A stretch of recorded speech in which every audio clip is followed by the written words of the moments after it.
and you've started the recording. That is excellent. Yes. Okay, hello everyone.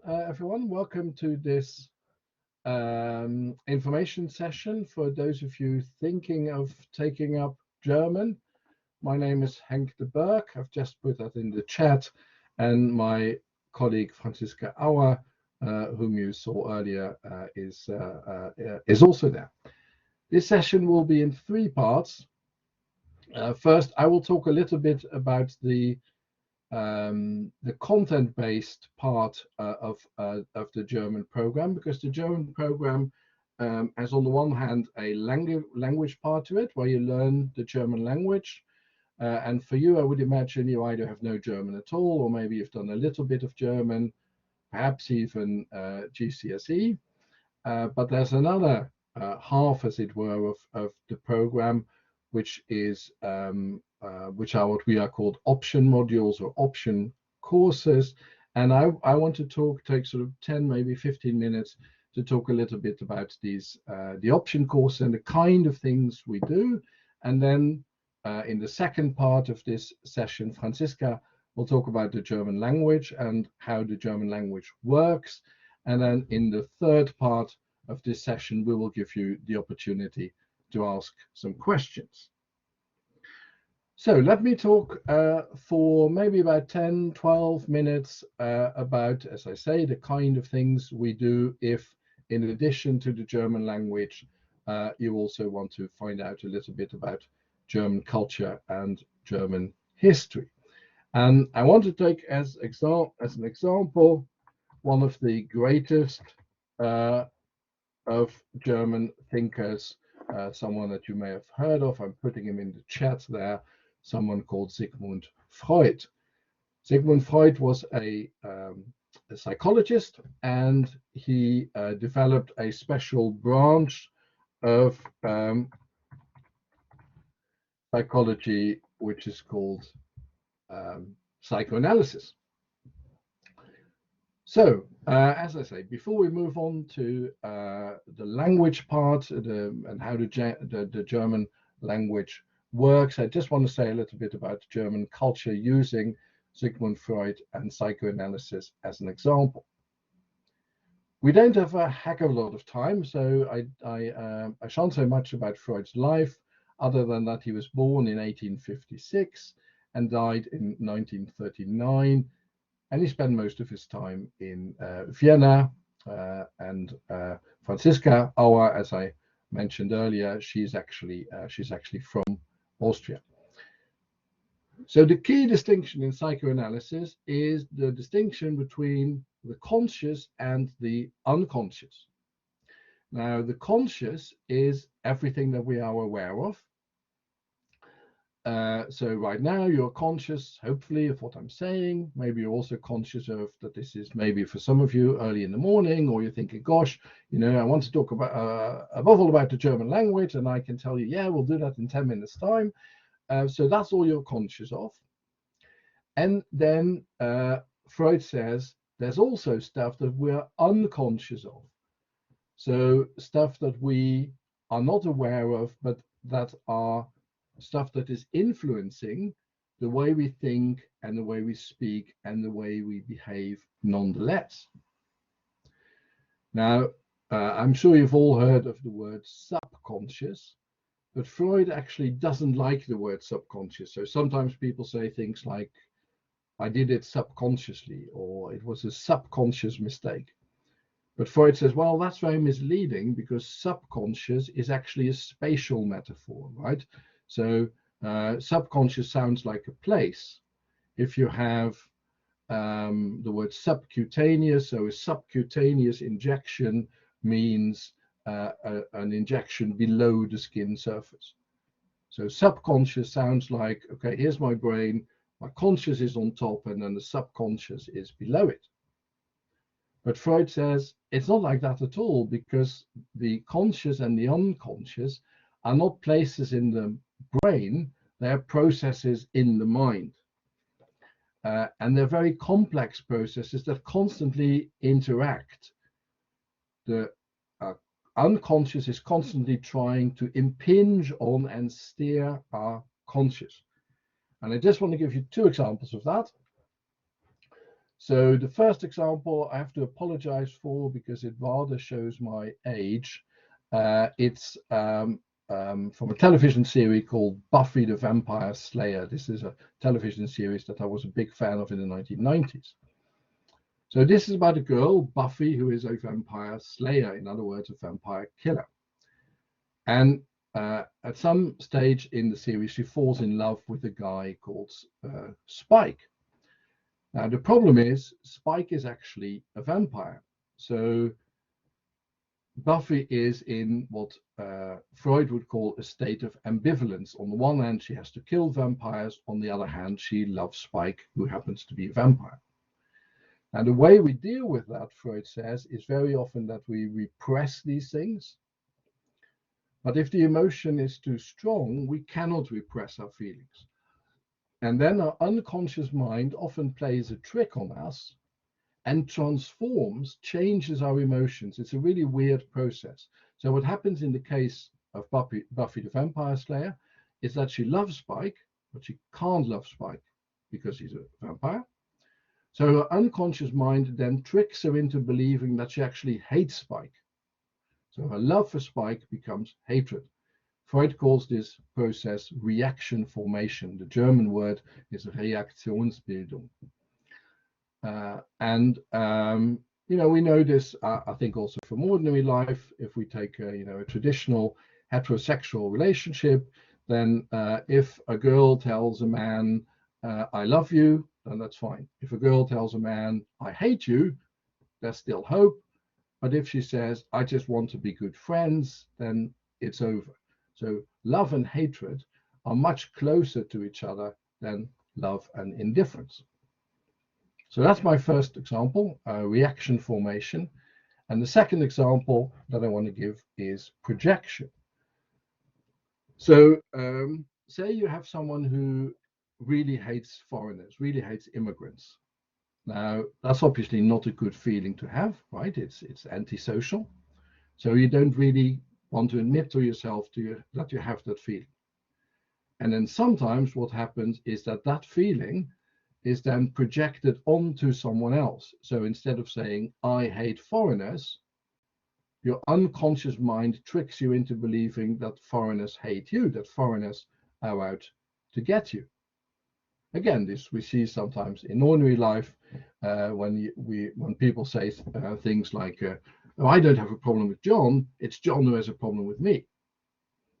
We also see it on a larger scale, for example, in politics, in scapegoating, right? Maybe the Brexit debate is an example of that, but certainly an extreme example is National Socialism, Nazism, where many Germans were very skeptical of the Jews, didn't like the Jews. Now that's obviously a prejudice, so you don't want to have that feeling. So you then project that feeling onto the Jews. So I hate the Jews becomes the Jews hate me. The Jews are out to get me. And then you can kind of hate them back, as it were, because after all, they're out to get you. So these are very complex psychological processes. This is a kind of thing, or one of the kinds of things that we do when we look at German culture. We look at Freud from an historical perspective, but we also use Freudian ideas as a kind of toolkit, an analytical toolkit to understand German history better, to understand the Alternative for Germany party better, to understand National Socialism better, and so on. And the level on which we do is obviously going to be a little bit higher than what I've just said, but that's basically the kind of things we do. Now, before I hand over to Franziska Auer, who will talk about the German language, I just want to mention the two so-called content modules that we have and that you can take in addition to the language. I think if you're a BAML student, a BA in Modern Languages student, you can even do the first module that I'll mention in a second. I think you can even do that without having the German language, but that's probably not great because we always say you can only understand the culture if you have the language, and you can only understand the language properly if you have the culture. So the two modules that we offer in addition to the trying to type this into the chat. In addition to the language modules, why can't I can never type into the chat. So that's the first one.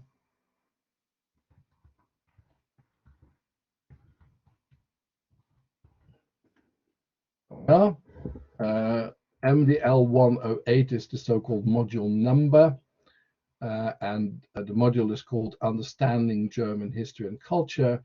And that looks at German history and culture basically from the French Revolution and Napoleon through the unification of Germany under Bismarck in 1871, through World War I, World War II, right into the present. And the other so-called content module that we have is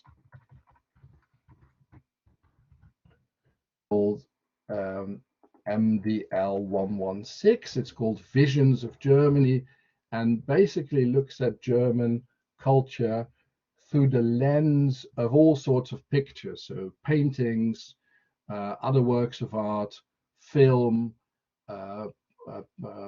election posters, and so on. So in addition to taking the German language, you can also do MDL 108, and if you want to do a full-blown German program, you can do MDL 116.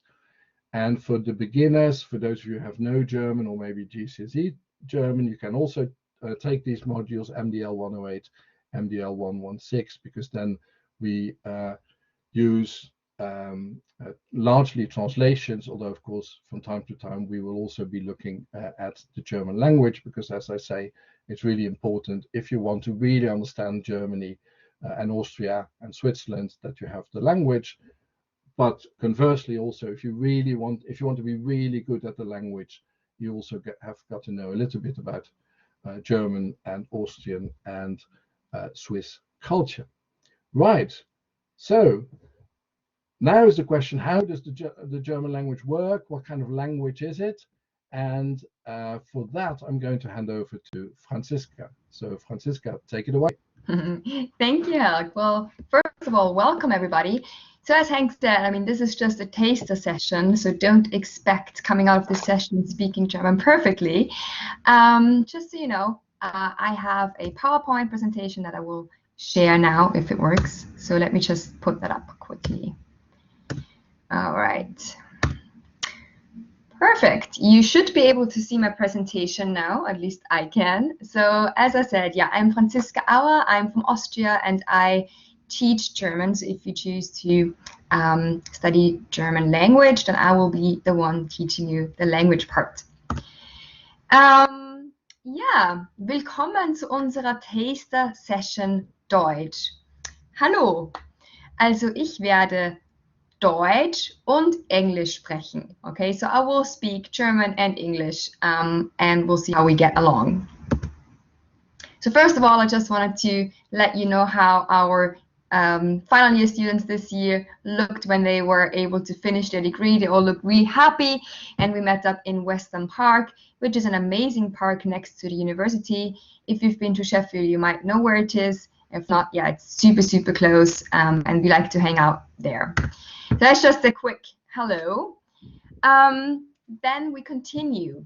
Deutsch ist lebendig. German is alive. So why do I say that? Well, because German actually has the highest number of first language speakers in the EU. I'm not sure if you were aware of this. There are approximately 100 million speakers of German in the EU, and obviously most live in Germany, Austria, and Switzerland. However, there are also other countries where German is being spoken. For example, in the north of Italy, there's a region where they speak German, but also Liechtenstein, actually Luxembourg as well, and so on and so forth. Yeah, there's teeny tiny pieces of German spoken actually all over the world, but Germany, Austria, and Switzerland are the big three, so to say. Okay. Deutsch ist schwer, is something I hear a lot. German is difficult. But I would like to challenge that and say, ist Deutsch schwer? Is German difficult? I think it is not. I say Deutsch ist leicht. German is easy, or at least transparent. And let me tell you why. So what you can see here is the German alphabet. And as you can see, not really that many surprises here. So it is quite similar to the English alphabet, or actually almost identical, except that German has a few additional letters that are actually quite fun. So if you look at the right-hand side of your screen, let me actually see if I can see this. Yeah, so it says Umlaute, yeah, and then you have these funny letters. So the A with the dots, then you have the O with the dots, and the U with dots on top. So we call these Umlaute. And very quickly, we'll just go and practice these, okay? So I will say them, and then you can repeat after me. You don't need to turn on your camera. You don't need to turn on your microphone. Just kind of try to imitate what I'm doing, okay? So the first umlaut is ä. Ä. Can you try? Ä. Okay, let's do the second one. Ö. Ö. And the third one is ü. Ü. Okay.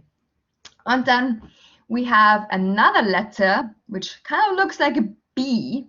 However, it is kind of, yeah, it's not a B. It's an SZ. So this letter only exists in German. It's called SZ, and it's basically pronounced like a sharp S. So this is just S. Okay, so we don't need to practice this one together because it's quite logical. However, we'll continue here. Deutsch ist transparent. German is very transparent. What do you mean with this? Well, if you know the Umlaute, the SZ, and these letter combinations, you'll be able to basically read any German text out loud. You might not be able to understand what it means yet, but you are able to read. And that makes it quite easy. So shall we just look at these letter combinations here? So the first one is I, and in German this is an I. So for example, we have mein, mein. What do you want to repeat after me? Mein. Very good, I'm sure you made that perfectly. And this one is one that is a bit more complicated because it's a long E, okay? So I. Let's try this word. Studieren. Studieren. Studieren. Well done. Okay, this one is something like the Endgegner, some say. So if you're in a video game and you know, there's this last big enemy that you have to fight with.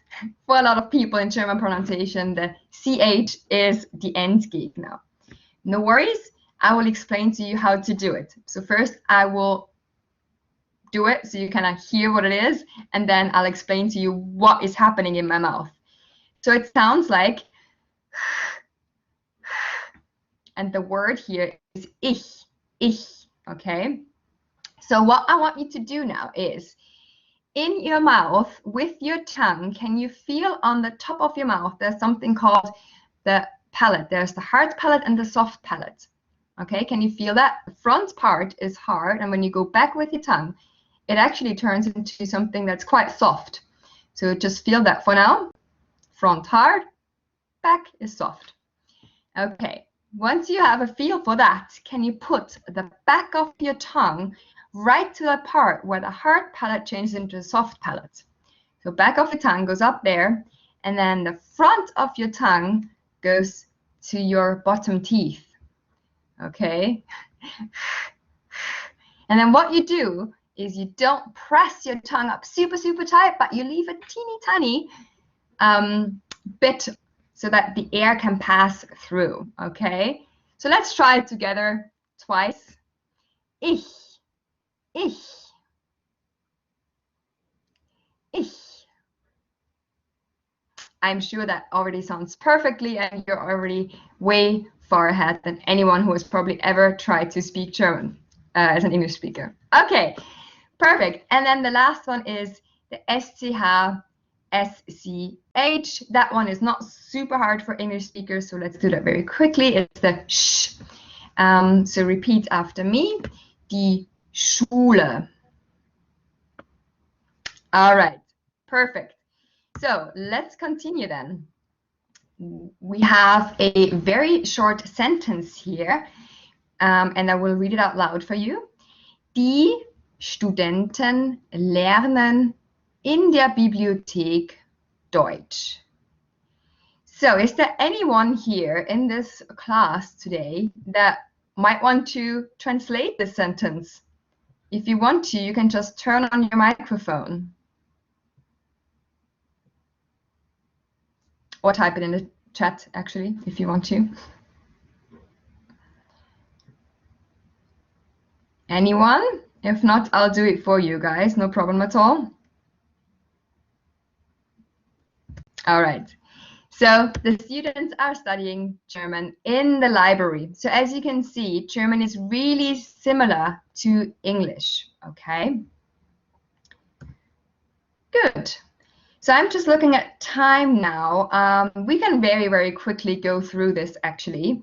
So if you want to say, hello, how are you? Fine, thanks. In German, you say, hallo, wie geht es dir? Danke, gut. So Hank, maybe you actually want to be person B in this dialogue, so we can do them really, really quickly. You want to do that? Yeah, that's fine. Sure. Okay. Hallo. Wie geht es dir? Danke, gut. Okay, so that's our first teeny tiny dialogue. And then for the second dialogue, if you want to know someone's name and then say goodbye, this is, wie heißt du? Mein Name ist Franziska und auf Wiedersehen. In this case, Hank, do you want to be person A, please? Wie heißt du? Mein Name ist Franziska. Auf Wiedersehen. Okay, so as you can see, these are obviously not real life dialogues. They are really, really short because we don't have enough time today to go through all of it. But as you can see, once you know the letter combinations that are highlighted here and these letters that are a bit different in German, you can basically read it. So it is a language that makes studying at home somewhat easy. Okay. So now you can see a little meme. I love working with memes, and this one is actually really funny. So this is why I say learn German, it's easy. Okay, so we have two German words here on top. One is Schild, which means shield, and the other one is Kröte, which is toad. Okay, and when you combine these two words together, Schildkröte, we have the turtle. I think that's just absolutely perfect to describe a turtle, a Schildkröte. And if you're not aware of this yet, what happened here is putting two words together, which is called a compound word. Okay, we put them together. In German, this is called a Kompositor.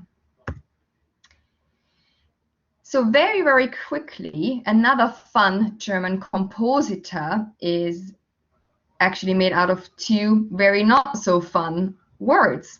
So for example, die Hand, which is the hand, and der Schuh, okay, der Schuh, the shoe. So if you combine them, you get Handschuhe. Handschuhe is shoes for your hands. Obviously, these are gloves or mittens, whatever you want to call them. Okay, because we don't have we don't have that much more time left. I just want to give you two more examples. So there's actually German words for basically everything. Okay, so a man who takes warm showers is der Warmduscher. So with compositor, with these compound words, you can basically describe anything. You can even describe a man who applauds when the plane lands. Embarrassing, I know. Anyways, these are called Landungsklatscher. Okay. So why don't you just take 1 second and look at this one? I talked about Endgegner earlier, and this is something like an Endgegner in compositor, because it's really, really long. And I invite you to read it together with me. Okay, so let's try. Donau, Dampf, Schifffahrts, Elektrizitäten, Hauptbetriebswerk, Bauunterbeamtengesellschaft. Woo! Okay, there's lots of stuff in here. And not enough time to explain it, so we'll just really quickly go to English translation. So basically this word with its 80 letters is the longest word ever composed in German. However, I can say that you can basically create your own words that will make sense in a way. But this one is I guess, officially the longest one. And it actually means the Association for Subordinate Officials of the Head Office Management of the Danube Steamboat Electrical Services. So yes, there is one word in German to describe all of what I have just said here. All right, I think that is about it. We actually have a little video. I will just post in the chat right here. You can copy it and watch it later on, where we interviewed our students, our final year students who graduated this year, and asked them why they actually chose German. So feel free to watch it after this session. And all I have to say now is Auf Wiedersehen and see you soon. And just to explain this picture, this is us doing our German Wandertag, our hike in the Peak District, and that's it from me. So we'll start with our question-answer session. You can either put your question in the chat, or you can actually turn on your microphone. That's this little microphone icon on the bottom of your screen. Both things work, so feel free to either type in the chat, which you can find on the right-hand side. So if you open the panel, and then there's this message bubble, you should be able to find it. So any questions, we'll be happy to answer. We have 10 more minutes or 8 more minutes. Maybe in the meantime, I can add one thing to what Franziska said, which is that what I like about German, and I am Dutch, so I'm not a native speaker of German, but the really good thing about German, I find German really, really logical. It's a very systematic, very logical language. So I speak French, for example, but you know, I still, if sometimes a word is masculine or sometimes a word is feminine. So you have le parti, but la femme, and I don't speak Spanish, but you've got the same kind of thing in Spanish. You've got something similar in German, but for German it's much easier to figure out whether a word is masculine or feminine. And that's one of the things I really like about the German language, that if you work hard, you will be able to get your head around it, because it's such a wonderfully systematic, such a wonderfully logical language. Okay, Rachel, Esther, Faith, do you have any questions? And as Franziska said, you can either switch on your microphone or you can just put them in the chat. Maybe because some people joined late earlier, someone asked a question about studying abroad, if students have to go to Germany or if there are other options. Hank answered that already. Basically, yes, you can go to Germany, obviously, but you can also go to Austria or to Switzerland. So all 3 options are possible, in case you weren't here when Hank answered that. Okay, and then I think now we can switch off the recording, Francis. Oh yeah, definitely. I forgot about that. Rachel, Esther, Faith, do you have any questions you want to ask? Don't have to, obviously. Doesn't look like it. Nothing's coming up on the chat.